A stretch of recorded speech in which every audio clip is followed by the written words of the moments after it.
Bon, prise 3 pour mon live ce matin. J'ai fait un premier live, puis ça coupait beaucoup, fait que j'ai refermé. J'ai reparti un deuxième live. Finalement, j'avais pas de feedback, je savais pas si mon contenu se rendait bien. J'ai refermé, finalement, on m'a confirmé que ça fonctionnait. Bref, je suis là, sauf qu'il me reste beaucoup moins de temps que ce que j'avais prévu pour vous parler ce matin, fait que je vais vous skipper la présentation de moi-même. Je tenais quand même à souhaiter la bienvenue aux nouveaux parents qui sont sur le groupe. Dans les autres vidéos, je me présente toujours. Fait que si vous voulez en savoir un peu plus sur moi, sur mon parcours, allez voir les autres vidéos sur le groupe. Donc, je vais rentrer plus rapidement dans le vif du sujet. Ce que je disais dans les autres lives auxquels vous n'avez pas accès parce que je les ai retirés, là, étant donné que ça buguait, je faisais juste dire que dans la dernière année qui a été inhabituelle, ça se peut que vous ayez remarqué des changements au niveau des comportements, des réactions, des habitudes de vos ados.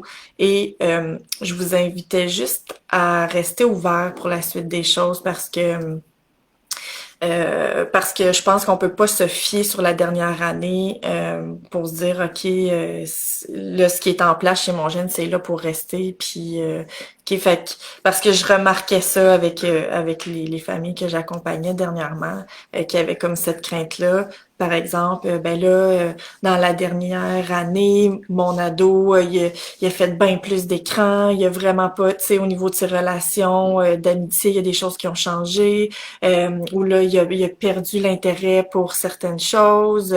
Fait que ça peut créer des inquiétudes parfois et c'est normal, là. C'est juste que moi, je mets comme tout ce qui s'est passé dans la dernière année dans une poche puis je balance ça. Je veux dire, on peut pas se fier sur ça pour la suite des choses. Je pense qu'il faut rester ouvert. Là, en ce moment, j'observe une espèce de transition.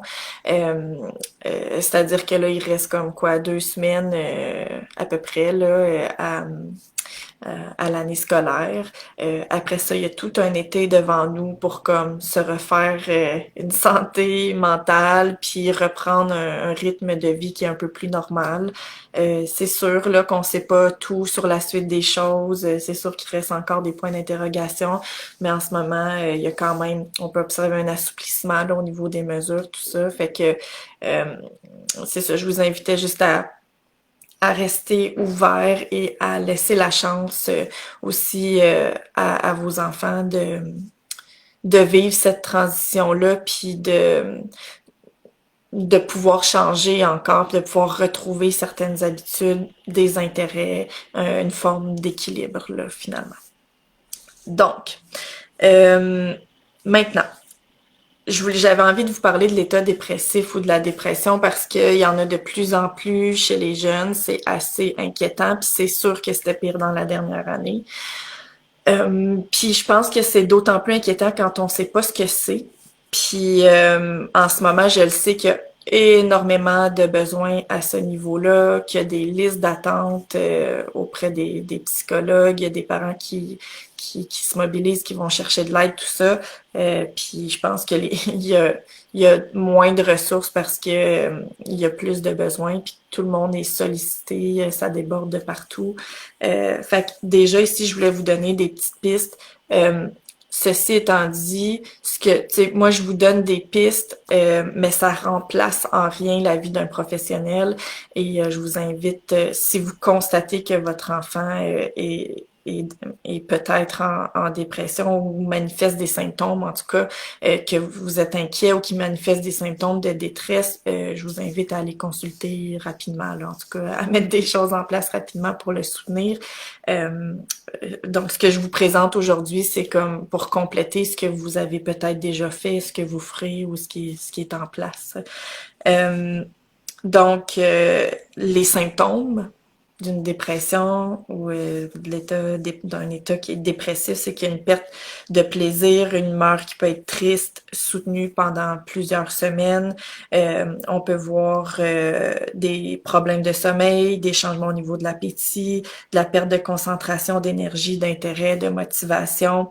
Euh, les pensées peuvent être négatives avec souvent on va voir une faible estime de soi, il peut y avoir une culpabilité démesurée, une tendance à voir tout en noir, un état pessimiste, euh, un manque d'espoir envers l'avenir, puis des fois ça peut mener à avoir des idées suicidaires. Okay? Donc ça c'est selon l'AMPQ, qui est l'Association des médecins psychiatres du Québec. Fait que ça, c'est pour les symptômes. Puis dans la dernière année, c'est sûr que ces symptômes-là devaient être plus présents parce que quand on est limité dans ce qu'on peut faire, quand il y a une espèce d'état d'urgence, on est comme plus en alerte, puis pour tout le monde, mais particulièrement pour les jeunes, ça peut être inquiétant pour l'avenir, puis ça peut soulever beaucoup de craintes. Puis je vais vous expliquer aussi pourquoi ça touche particulièrement les jeunes qui sont dans une position bien différente des jeunes enfants, par exemple, ou des adultes. Donc, moi, ce que je trouve intéressant, c'est qu'on va souvent parler des symptômes. Si vous faites des recherches sur Internet, si vous consultez, on est de plus en plus familier avec ça, mais on parle, je trouve en tout cas, très peu de la perte de sens. Puis à mon avis, c'est assez central. La perte de sens et l'énorme sentiment d'impuissance qui contribue finalement à la dépression ou à l'état dépressif. Puis moi, c'est plus sur cet aspect-là que j'ai envie de me pencher aujourd'hui. Si ça vous intéresse d'ailleurs, il y a un neurologue psychiatre qui s'appelle Viktor Frankl qui a écrit un livre qui s'appelle Découvrir un sens à sa vie, et c'est vraiment un bon livre. C'est court, ça se lit bien, c'est bien écrit, c'est facile à comprendre, c'est pas trop technique là. Puis lui s'est penché beaucoup sur ça, dans le fond, le sens qu'on donne aux choses, puis il a travaillé énormément avec des personnes qui étaient en dépression ou qui avaient des idées suicidaires, tout ça. Parce que ce qu'on retrouve, puis lui, ce sur quoi il se penchait, c'est vraiment la perte de sens euh, quand on est en dépression ou quand on fait un burn-out. Si c'est relié au travail, souvent c'est parce qu'il n'y a plus de sens dans le travail. Si c'est relié à l'école, chez les jeunes, c'est souvent, il y a beaucoup ça, c'est qu'il n'y a plus de sens à l'école ou dans le parcours scolaire. Puis parfois, ça va être au niveau de la vie, là, tu sais, quand on n'a plus de sens à notre vie, on tombe dans une forme de dépression. Puis ça sous-entend qu'on est très impuissant, qu'on peut rien faire. C'est ça qui fige, puis qui fait en sorte qu'on n'a plus d'énergie, qu'il y a des troubles de sommeil, d'appétit, perte d'intérêt, de motivation. C'est comme si ça fait pas de sens, puis que je peux rien faire, souvent il y a l'espèce de phrase qu'est-ce que je fais ici, tu sais, qu'est-ce que je peux faire. Donc c'est ça que je remarque aussi beaucoup chez les jeunes qui sont dans cet état-là. Puis je trouve que c'est important d'en parler parce que j'ai l'impression que ça pourrait être de pire en pire. Puis c'est pas pour vous faire peur que je dis ça, mais c'est parce que on a un système scolaire qui est en place depuis de nombreuses années et qui continue d'évoluer à un certain rythme, mais qui, à mon avis, n'évolue pas aussi rapidement que les ados. Puis je pense que ceux qui vont vivre le plus grand clash, c'est les ados qui sont conscients, qui sont allumés, qui s'intéressent qui se posent des questions parce que ce que j'observe, c'est que ces jeunes-là vont justement remettre en question ce qui est en place, et s'ils trouvent des réponses puis que ça fait du sens, ils vont bien s'adapter puis ils vont continuer. Mais s'ils trouvent pas de réponse ou qu'ils trouvent pas de sens à ce qu'ils font, ils sont plus sujets à être plongés dans un état dépressif.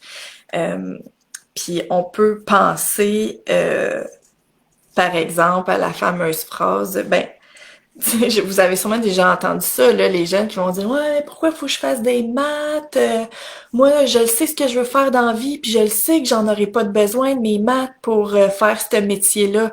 OK? Fait que ça, Ben, ça exprime exactement ce que je suis en train de vous expliquer, c'est que euh, il y a des jeunes qui vont regarder ce qu'ils sont en train de faire et se demander pourquoi ils le font, puis est-ce que ça fait du sens. Puis donc, puis il y en a qui vont être bien avec la réponse, ben ça, tu sais, ça va m'ouvrir des portes. Il y en a qui sont bien avec ça. Mais il y en a que non. Il y en a que ça suffira pas. Ils vont avoir besoin que ce soit rattaché à quelque chose de plus concret. Puis si c'est pas rattaché à quelque chose de concret, ben ils comprendront pas pourquoi ils font les choses.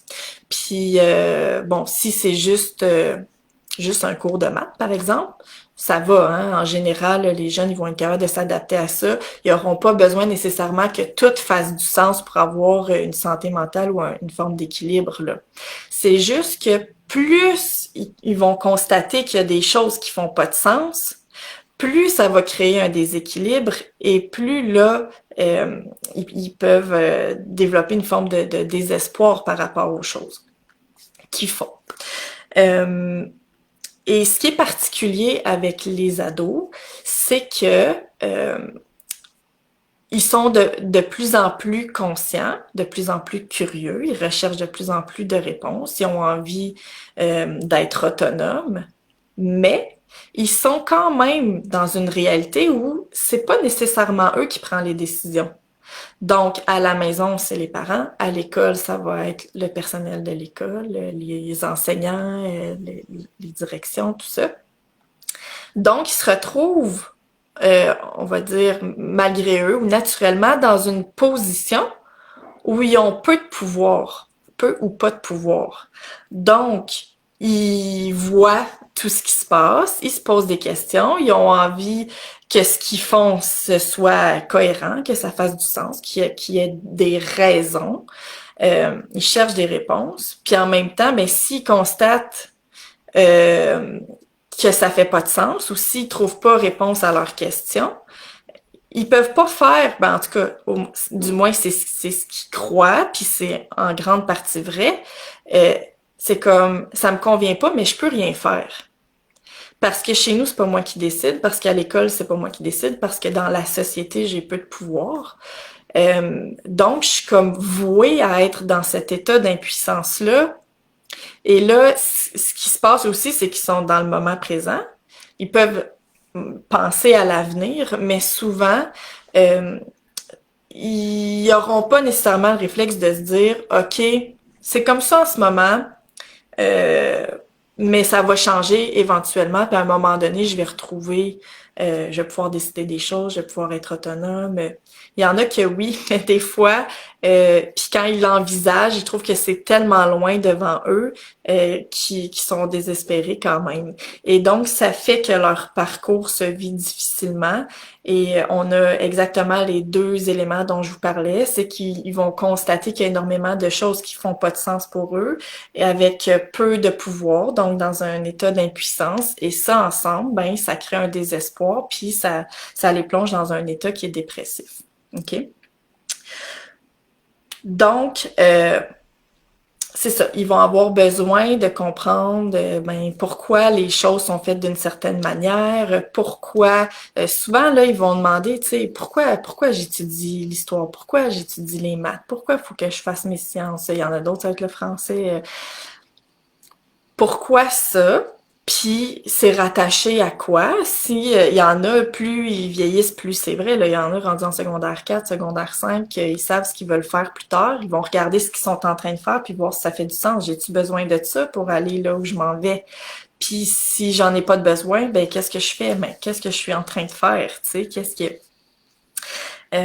puis des fois, ça va être par rapport à des responsabilités, des tâches. Ça peut être à la maison. Tu sais, pourquoi à la maison faut que je passe la balayeuse puis que je lave la salle de bain ou que tu sais, peu importe. Puis là, je suis pas en train de dire que c'est pas correct de leur donner des tâches ou que c'est pas correct qu'ils fassent les matières qu'ils étudient en ce moment à l'école. C'est pas ça que je dis là. Je suis vraiment juste en train d'expliquer comment eux peuvent vivre les choses. Puis comment souvent, pour eux, ces choses-là ne font pas de sens. OK? Donc, ce qui est important, ça va être la première étape de le reconnaître, tout simplement. Puis ça va être vraiment important dans votre lien de confiance avec vos ados. De reconnaître qu'effectivement, il y a des choses qui font pas de sens. Puis ça, c'est vrai en temps normal. C'est encore plus vrai dans la dernière année, OK? On vivait une situation inhabituelle dans laquelle on a encore moins de contrôle et de pouvoir sur la situation, donc beaucoup dans l'impuissance. C'était vrai pour les jeunes, ben c'est encore pire pour eux, parce que c'est encore plus vrai qu'ils peuvent rien faire par rapport à ce qui se passait, ce qui se passe encore. Euh, Puis, des fois, il y a eu des contradictions dans les mesures. Fait que, tu sais, de décortiquer ça, de comprendre pourquoi, de faire la part des choses, de voir ce qui se passe, en tout cas, ça a été certainement insécurisant pour eux, difficile pour eux d'être en confiance. Ça a été vrai pour des adultes aussi, là. Donc, encore plus vrai pour les ados. Donc, la première étape, c'est ça, c'est de reconnaître, de dire, c'est vrai, t'as raison. T'as raison qu'il y a des affaires qui font pas de sens. Puis ça, c'est vrai maintenant, puis ça va être vrai pour toute la vie. Ça veut pas dire que tout ne fait pas de sens, mais c'est vrai qu'il y a des choses, des fois, qui font pas de sens. Puis, juste de reconnaître, ça fait diminuer la pression. Puis ça crée une ouverture, ça crée le dialogue, ça crée le lien de confiance. Parce que souvent, les ados ils vont avoir l'impression qu'ils sont les seuls à voir ça. Puis il y a une perte de confiance envers les adultes en général, parce que ce sont les adultes qui ont créé ce contexte-là. Ce sont les adultes qui ont mis en place euh, la façon, la façon de les éduquer à la maison puis à l'école. Donc, si c'est eux qui ont mis ça en place puis que moi je constate que ça fait pas de sens, ben, ça veut dire que je peux pas leur faire confiance. Ils ont fait ça pour des raisons, tu sais, puis là, ben pour moi ça fonctionne pas. Fait que juste de reconnaître qu'il y a des choses qui font pas de sens, ça fait comme ah ok, je suis pas si fou que ça. Hein, tu sais. Puis là, c'est de voir de façon spécifique pour chacun d'entre eux, tu sais, qu'est-ce qui pour eux ne fait pas de sens, puis de reconnaître que ben c'est vrai, il y a, tu sais, par exemple, l'exemple du jeune qui va dire mais pourquoi j'ai pas besoin de mes maths là, moi je m'en vais. Mettons, je pourrais même prendre mon exemple personnel, tu sais, moi au secondaire, je voulais devenir comédienne, je comprenais pas pourquoi fallait que je fasse mes maths. À ce jour, en, en plus, à ce jour, mes maths, mettons 4,36 m'ont jamais servi là, parce que dans les métiers que j'ai choisis, j'ai pas eu besoin de ça. Bon, fait que il y en a qui catchent ça rapidement. Là. Puis là, je parle de maths, mais ça peut être bien d'autres affaires. Donc, de leur dire qu'effectivement, ça se peut qu'en ce moment, ça fasse pas de sens pour eux, ben c'est très aidant. Ensuite, c'est pour bien les accompagner, moi, ce que je propose, c'est de les aider, eux, à trouver leur propre sens aux choses. OK? Donc, ben, on peut leur poser des questions, on peut leur proposer aussi, tu sais, il y en a des parents qui vont dire ouais, mais tu sais, c'est vrai en ce moment, tu comprends pas pourquoi tu fais telle affaire, mais moi je le sais que plus tard, ça va t'être utile. Puis là, vous pouvez donner des exemples de en quoi ça peut être utile de faire ce qu'ils font en ce moment. Et ça se peut qu'ils achètent ça, ça se peut que ça soit suffisant puis que ça fasse la job pour eux puis que c'est comme ah ok ouais c'est vrai. Fait que là ben ça fait du sens puis ils peuvent filer sur ça.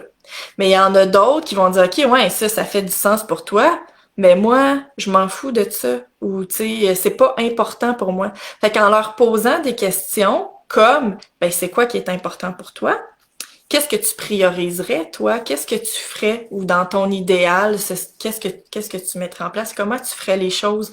Ben là, vous allez chercher de l'information, vous le faites réfléchir, donc vous lui permettez de trouver ses propres réponses aussi et, euh, et de trouver son propre sens aux choses. Fait que euh, si on trouve du sens à plusieurs affaires, ben dans la balance, on retrouve une forme d'équilibre. Après ça, même si il reste juste le cours de maths, c'est pas trop pire, tu sais. Fait que c'est ça, les accompagner à trouver, eux, le sens qu'ils peuvent donner aux choses. Puis ça, là, c'est juste comme une question de perception, hein. D'ailleurs, Viktor Frankl en parle énormément dans son livre parce que il a vécu, lui, euh, il a vécu les camps de concentration. Il a perdu sa femme, son frère, ses parents. Il a perdu toute sa famille. Finalement, je pense qu'il y a juste comme sa sœur qui a survécu. Donc, il a connu des souffrances atroces, la famine, les violences, etc., etc. Et malgré tout ça, il arrivait, lui, il avait comme objectif euh, plus loin, tu sais, dans sa vie, de survivre et de partager son savoir, entre autres. Puis ça le motivait énormément parce que je rappelle qu'il était psychiatre, neurologue, donc il avait toute une vision de son expérience. Et ce qu'il observait aussi, c'est que ceux qui survivaient, c'était ceux qui arrivaient à donner un sens aux choses. Donc, un sens à leur vie, un sens à leur expérience, qu'elle soit positive ou négative, souffrante ou non, là. Fait que d'accompagner les jeunes à faire ça, c'est un cadeau extraordinaire parce que c'est là qu'ils se trouvent leur pouvoir. Puis ça, c'est vrai pour eux, c'est vrai pour vous aussi, là.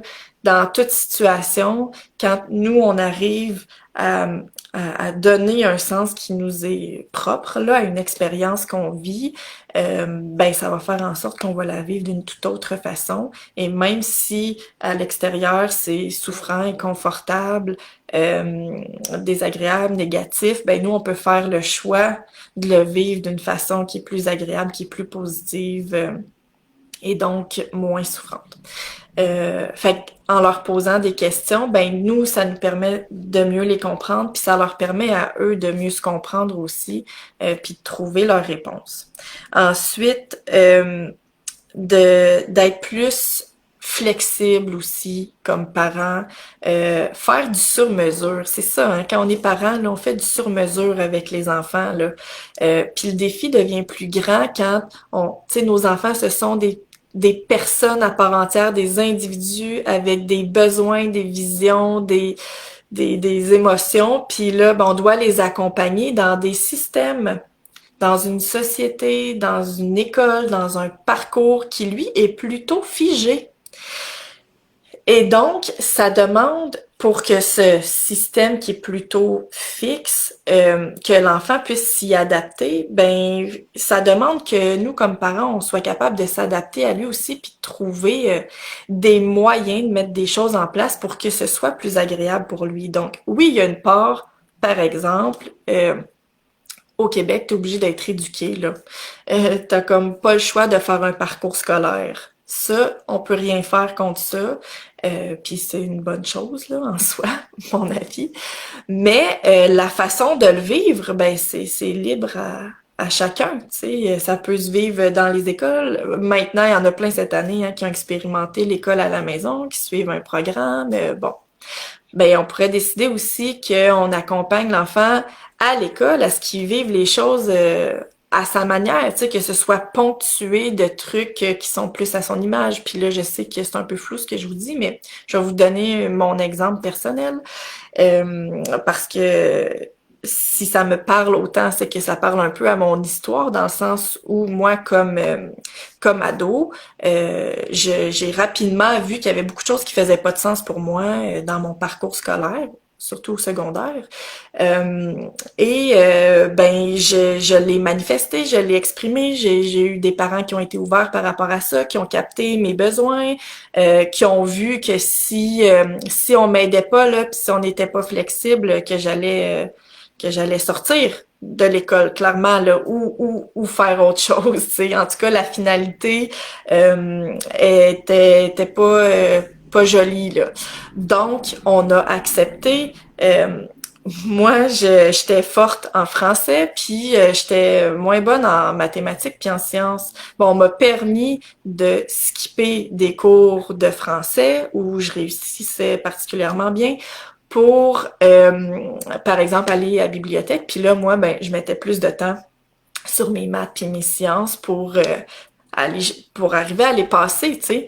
On a diminué les attentes par rapport à mes résultats aussi, parce que entre partir de je suis pas motivée à l'école, j'ai envie de tout lâcher, puis il faut que j'atteigne par exemple 80-90%, la pression était trop grande, donc il a fallu réajuster les attentes par rapport aux résultats.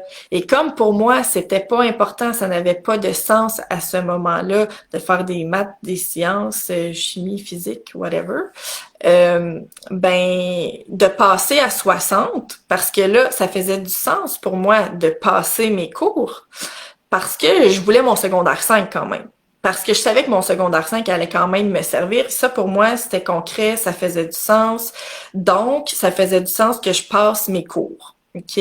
Mais de les passer à 80, 90, 100, ça m'ouvrirait des portes. Mais moi, là, dans le moment, je voyais vraiment pas en quoi ça allait me servir. Et je me disais, ben, si un jour, là, je découvre là, une nouvelle passion pour un truc puis que j'ai besoin de ces cours-là, ben, je me prendrai des cours privés, puis je rattraperai mon temps, puis là, je mettrai le paquet parce que ça sera rattaché à quelque chose de concret, j'aurai la motivation pour le faire et donc, ce sera facile, tu sais. C'est comme ça que je voyais les choses. Donc, on a accepté que je passe mes maths, mes sciences à genre 60-ish%. Puis moi, ça me permettait de mettre plus d'énergie dans des choses qui me faisaient triper, qui faisaient du sens pour moi. Fait que c'est ça que je veux dire par faire du sur-mesure. Tu sais, c'est voir qu'est-ce qu'on peut accepter comme parent, comment on peut s'adapter sans tout laisser aller ou tout laisser tomber, là, tu sais, quand même d'accompagner pour que les jeunes vivent des réussites, qu'ils soient bien, qu'ils soient fiers d'eux. Et on s'entend aussi que si s'ils ont une espèce d'état dépressif ou qu'ils sont en dépression, ça parle au niveau de leur estime, là. Un enfant qui a une bonne estime de lui-même puis une bonne confiance en lui, il va être pas mal moins challengé par des défis, par des choses qui font moins de sens, parce qu'il va avoir comme une confiance que les choses vont bien aller, que les choses vont se placer, il va avoir une confiance en ses choix, en ses capacités, en lui-même, donc il va être moins menacé, il va être plus solide pour passer au travers de tout ça. Et ce qui contribue à l'estime aussi, ben c'est quand l'enfant il vit des réussites, c'est quand des fois on peut diminuer un peu nos attentes puis augmenter les loisirs, le plaisir, puis ce dans quoi ils sont bons. Ça m'amènera dans un prochain live à vous parler de la fameuse euh, je dirais, la fameuse génération en fait, parce que là, il y a beaucoup, beaucoup de jeunes qui s'intéressent aux jeux vidéo, hein, puis qui veulent en faire une carrière professionnelle. Puis ça aussi, c'est un autre sujet qui peut être challengeant pour les parents parce que là, c'est comme le temps d'écran versus la passion versus une possibilité de carrière, etc. Fait que je vous en reparlerai, là. Ça fait partie des sujets que je voulais aborder. Mais donc, c'est ça. Et c'est ça, rattacher un maximum au concret. Donc, tu sais, d'aider les jeunes à trouver un objectif à long terme, ce que tu veux faire plus tard, ce que tu veux devenir, les projets que tu entrevois, etc. Et ponctuer le parcours de petites étapes concrètes. Bon, ben quand mettons, je sais pas, tu veux... là, on dirait que j'ai juste des exemples de métiers, mais ça pourrait être plein de choses. Tu sais, moi, je voulais devenir comédienne. OK? Fait que ben on a diminué les attentes par rapport à mes cours de maths, sciences, machin. Sauf que tu sais, j'avais vraiment des bonnes notes en français, j'avais du temps pour lire, je m'étais inscrite à un cours de théâtre, je pratiquais, je faisais des auditions. Fait que là, on a mis beaucoup de temps et d'énergie sur ce qui m'allumait, sur ce dans quoi j'étais bonne, sur ce qui me faisait triper, tout ça. Fait que ça venait changer la couleur de mon parcours au complet. Là, on venait rajouter pas mal de plaisir dans mes affaires. Et c'est ce qui a fait probablement que j'ai réussi à faire tout mon parcours, puis que c'est ça, on a fait du sur-mesure, puis que finalement, ça a été trippant. Alors que j'aurais été facilement plongée dans un état dépressif en partant là. Moi, j'avais 12 ans, puis j'étais déjà découragée de mon parcours, mais j'avais déjà envie de lâcher. OK? Donc, vous voyez là que c'est possible puis que ça se fait. Puis des fois, on peut prendre des ententes. Moi, mes parents avaient pris des ententes avec l'école, puis bon, j'avais des petites passe-passe, puis mais ça a fait en sorte que j'ai passé mes cours. Tu sais, c'était comme on s'adapte entre la structure scolaire, les parents, puis ben moi, l'individu qui évolue dans tout ça. Donc, je vous répète les étapes. On reconnaît les endroits où il y a du non-sens, ne serait-ce que pour notre enfant. Reconnaître que pour lui, ça fait pas de sens. Poser des questions pour lui permettre de trouver son propre sens aux choses, ce qui est important pour lui, ce qu'il entrevoit pour la suite. Être un peu plus flexible, puis faire du sur-mesure, puis c'est ça, déterminer des objectifs à long terme, puis ponctuer toutes les petites étapes de concret. Fait que de rappeler dans le quotidien à l'enfant, bon, mais tu sais, quand tu fais ça, ça va t'aider là pour ton objectif, là, pour ce qui est important pour toi, là. Puis là, quand tu fais ça aussi, puis là, tu vois ce qui s'en vient, ça va être ça. Puis donc, ils sont comme impliqués dans leur processus. C'est concret, ça fait du sens, ça devient trippant, et là, ça contribue énormément à sortir de cet état-là, puis à diminuer les symptômes qui peuvent être reliés à l'état dépressif, à la dépression.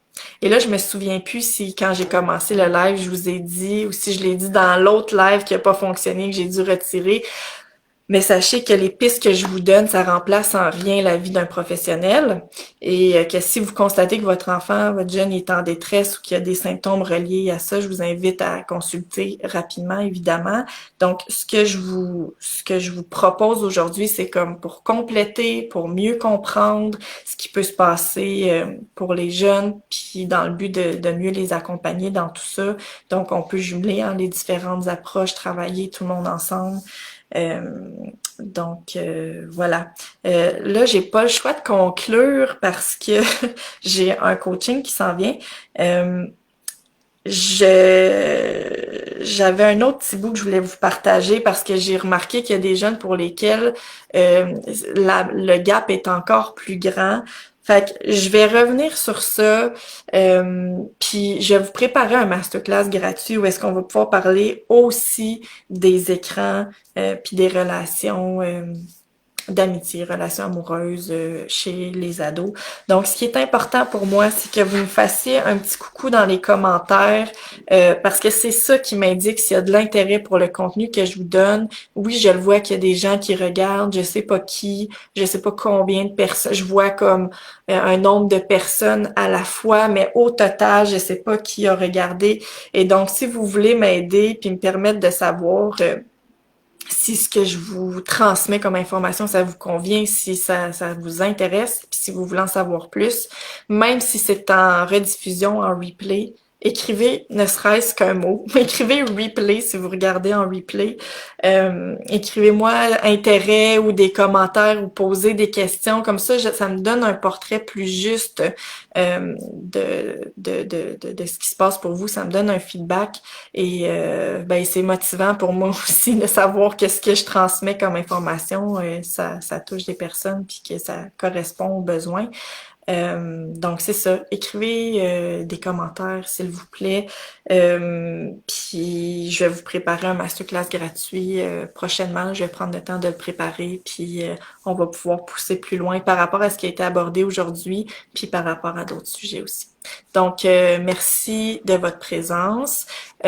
Si vous êtes intéressé par mes programmes, je laisserai mes programmes d'accompagnement, je vous laisserai le lien en commentaire de mon site internet. Vous avez accès à tous les programmes là. Donc, voilà, je vous souhaite une très belle journée, puis on se revoit très bientôt. Bye bye!